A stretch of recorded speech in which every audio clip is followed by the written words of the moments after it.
आज हमारा topic air around us का तीसरा पार्ट पढ़ने जा रहे हैं क्लास 6 साइंस से। Take a lump of dry soil in a beaker और अ ग्लास। मिट्टी कॉम्पैक्ट मिट्टी ले लो, उसको बीकर में भर दो या गिलास में भर दो। Add water to it and note what happens. उसके साथ पानी मिला दो और देखो क्या हुआ।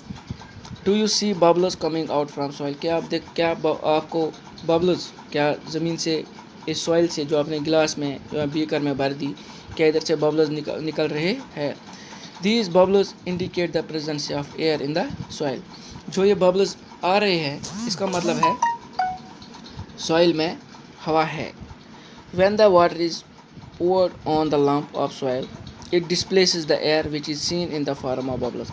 जब हमने पानी मिट्टी पे डाल दिया, जो बीकर में मिट्टी है इस पे पानी डाल दिया, तो ये हवा डिस्प्लेस हो गया, इधर से उधर हो गया, तो जिसके कारण बबल्स निकल आए, तो हमें पता लगा सॉइल में एयर है।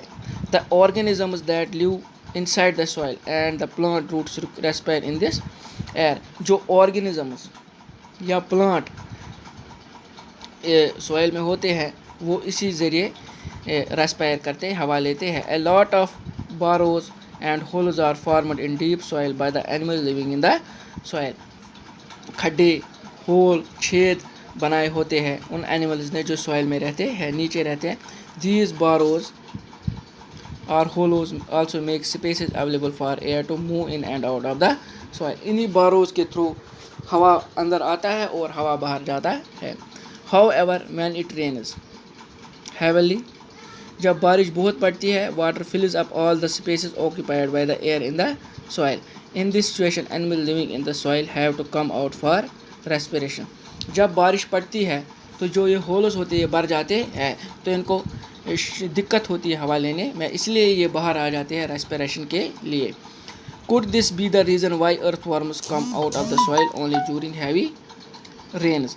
यही कारण है शायद कि जो अर्थवर्म्स है, केंचुए है, ये ज़मीन से बाहर आते हैं जब बारिश होती है या during heavy rains. Have you ever wondered why all the oxygen of atmosphere does not get used up though a large number of organisms are consuming who is refilling the oxygen in the atmosphere. How is the oxygen in the atmosphere replaced? In chapter 7 we read about photosynthesis. In this process plants make their own food and oxygen is produced along with it. हमने chapter 7 में पढ़ा कि photosynthesis क्या है। ये वो process है जब प्लांट सनलाइट लेते हैं, थ्रू दिस प्रोसेस वो अपना खाना बनाते हैं और ऑक्सीजन इसमें निकलता है। Plants also consume oxygen for respiration. Plants को भी ऑक्सीजन की ज़रूरत होती है जिससे वो रेस्पिरेशन करते हैं। But they produce more of it than they consume. वो ज़्यादा प्रोड्यूस करते हैं, कंज्यूम कम करते हैं और प्रोड्यूस ज़्यादा करते हैं oxygen.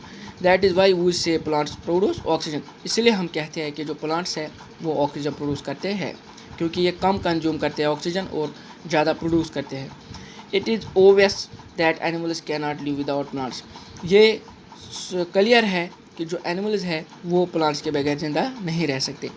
The balance of oxygen and carbon dioxide in the atmosphere is maintained through respiration in plants and animals and by the photosynthesis in the plants. This shows the interdependence of plants and animals. ये दिखाता है हमें interdependence of plants और animals की। We can now appreciate how important air is for life on the earth. इससे हमें ये पता लगता है कि कितना ज़रूरी है हवा ज़मीन पे।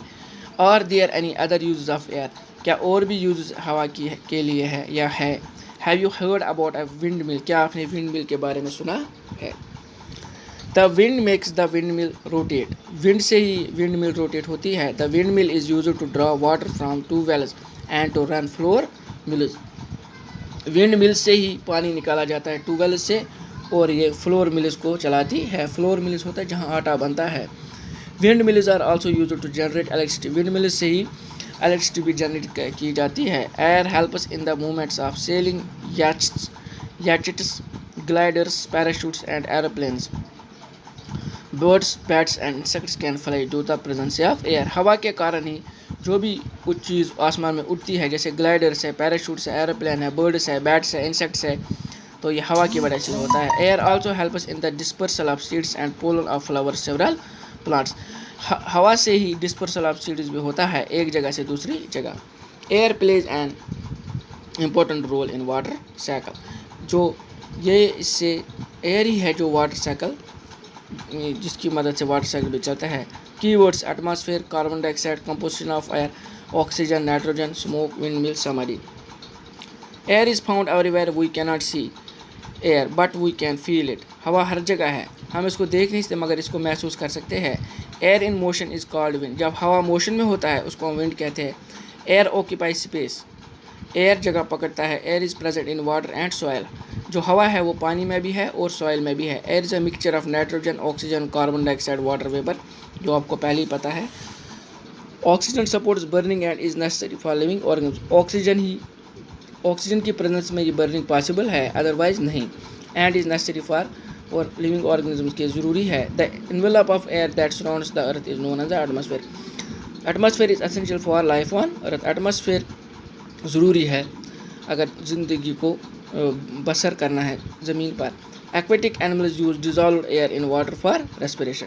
Plants and animals depend on each other for exchange of oxygen. बेटा मुझे उम्मीद है यह आपको टॉपिक समझ आया होगा। इसको अपने घर में 1-2 बार रीड कीजिएगा ताकि ये आपको पूरा समझ आ जाए। और आपको पता आज कौन सी बीमारी आई है, इससे हमें बचना भी है, इसलिए कुछ खाने से पहले अपने हाथों को धोना है।